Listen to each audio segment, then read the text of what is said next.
Alabama Secretary of State John Merrill announced on Monday he was launching an investigation into potential voter fraud in the Alabama U.S. Senate special election, which took place last week. Democrat Doug Jones won the election, taking 49,9% of the vote to Republican Judge Roy Moore's 48,4%, with approximately 20,700 votes separating the two, according to the New York Times. Merrill explained to Wallace that his office will be investigating a statement made by a Doug Jones supporter at the candidate selection night party. The unidentified man said that he and others came from around the country to vote for the Democrat.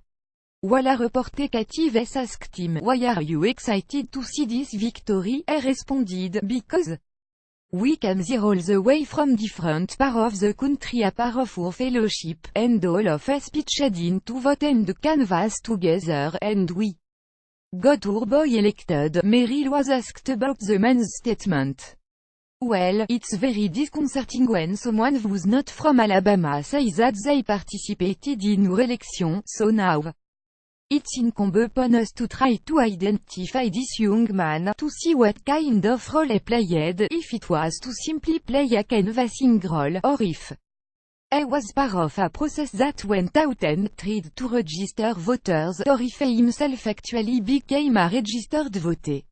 Merrill replied, "We don't have any evidence of people doing that. Our numbers do not indicate that has happened, but when you have someone actually recorded on television saying that they voted, and that's what he said, then we've got to get to the bottom of that," the Secretary of State added.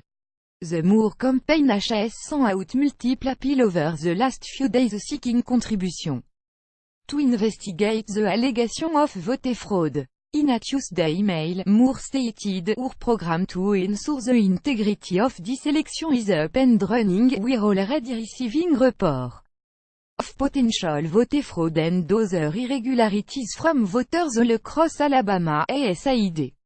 Reported by the Western Journal, Moore has not conceded the race to Jones yet. In a video statement last week, the judge noted thousands of ballots including overseas military personnel and provisional ballots were yet to be counted. Merrill's office released the number of those ballots on Wednesday. WHNT reported 366 ballots from overseas had been received and 2,888 of the 4,967 provisional ballots cast were verified and will be counted. However, the difference will not be enough to trigger an automatic recount, even if all the ballots went to Moore.